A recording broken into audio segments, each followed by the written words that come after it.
Hey, what's up, everyone? We are back here, going to do some more layout reviews here of our Wivarlution Alliance members. So we have another base here, Prince508. It looks very, very similar to one of the other bases that we looked at here. It's got the same kind of structure with tons and tons of choke points, like a S snake-like design going through. And when you're using this base design, you always want to make sure that you utilize the hard to reach towers. So this spot right here is extremely hard to reach because again you have to shoot either from the very tip of the corner right here or come all the way around. And then again you want to utilize this spot right here, this spot right here. They're all at super hard to reach tower positions. So he has a lot of paladins and a lot of snake towers in here. Probably a little bit too many paladins and probably too many snake towers. What we've come across in the 3,500 trophy range roughly is that if a base has like five or more snake towers, it becomes really susceptible to cannons. So you don't have enough other towers to take down the cannons, and it becomes really easy for the hero to avoid those snake towers and then kind of avoid a lot of damage and move further up into the base. So especially for this, because in a hard to reach position, you need a ranged style tower. So you need either a firebolt tower or a skull tower. So you probably do want to make sure that you keep your snake towers to a maximum of, say, 5. I wouldn't put any more than 5 snake towers in your base. For paladins, as you start going up higher in the leaderboards, probably roughly around the 2,000, maybe 1,500 trophy range, you start wanting to phase out your paladins because they're just not as effective anymore. You're starting to come up against opponents that have Sonic Blast and Blade Storm. They killed the paladins pretty much in one shot. So you're going to try and phase those guys out and go with more of a ranged DPS for defense. So archers, our blasters are really strong. Mortars are also really powerful as well. So you're going to want to focus more on those guys. And then for big, like melee type damage, you would want to put werewolves or ogres in there because they don't die in one hit from a spell. But yeah, those are something that you could tweak with. So for the most part, most wave formations look like archers are blasters with a little bit of mortars, pyromancers, and frosters sprinkled throughout. That's pretty much a standard defense in my opinion, and it works really well with all the choke points. The more choke points that you have in your base, the better off those ranged DPS will do, and they'll chop off your reinforcement troops. So overall here, I would take out the paladins and put in some more ranged DPS. Probably, it doesn't show any mortars on here, so I probably would put mortar in for sure, at least in a couple waves. For here, I don't know how many snake towers, but if you have over 5, I would recommend trying to take one of those guys out, and no more than 5 snake towers in your base.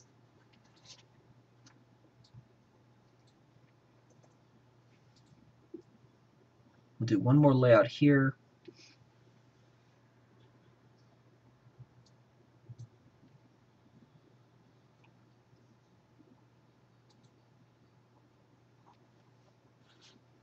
So we're taking a look here at a 2,000 trophy base, Phantonius. So you notice this is a lot lower level player here. You can see he's still utilizing a lot of archer towers and water towers here. He's got just a little bit of firebolt towers. So for being a low level player, this is a okay base. You aren't utilizing the hard to reach tower positions, but he's focused all his towers towards the end, which is a fairly good strategy because the castle gate does a lot of damage. So if you weaken the opponent king as they come up through here, they take all the extra damage here, and then they get to the castle gate. They might die right at the castle gate while they're trying to take down the defense. When you get lower down the 2,000, 1,500 trophy range, paladins become very, very strong. So having a lot of paladins in your wave is a good idea.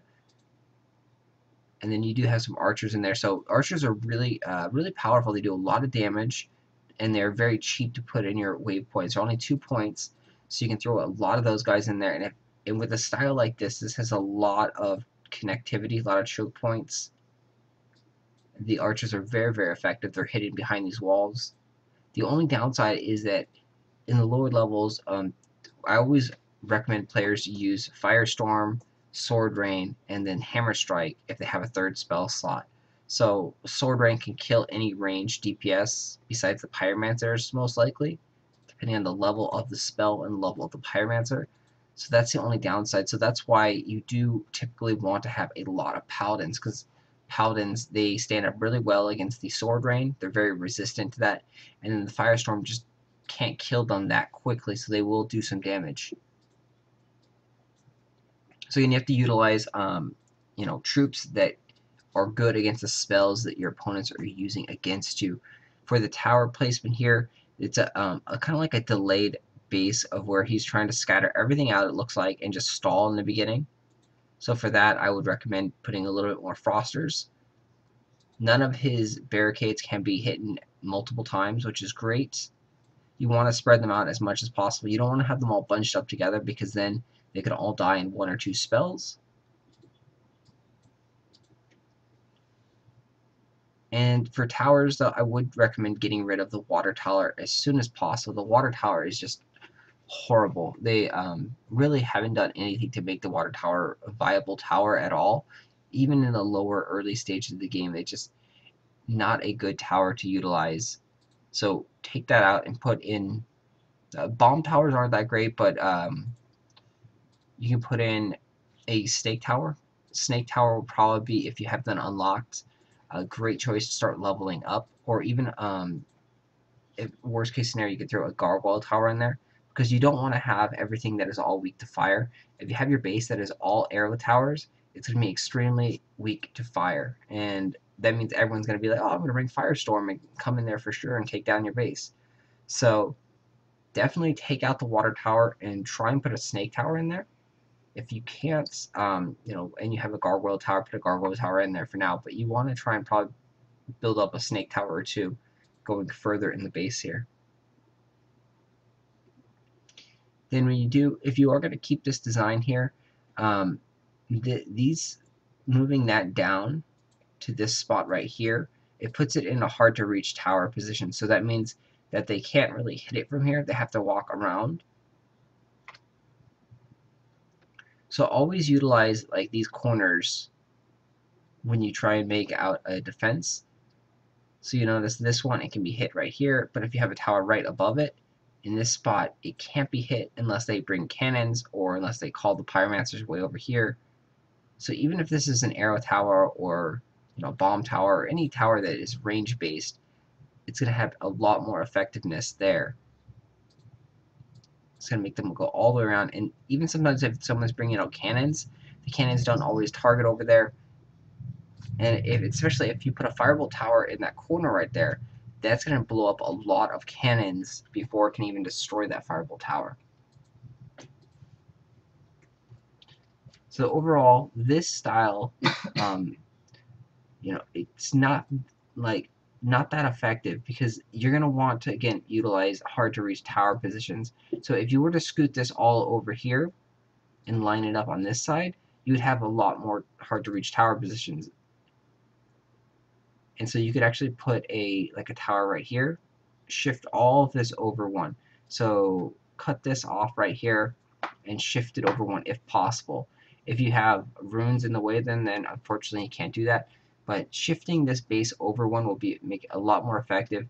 And then again, you can utilize a lot more hard to reach tower positions. By putting it over one, you'll not only have a hard to reach tower position right here, you'll have another hard to reach tower position right here as well. And putting a firebolt tower right here would definitely help out your defenses. Again, you have to shift all this road over one though, if possible.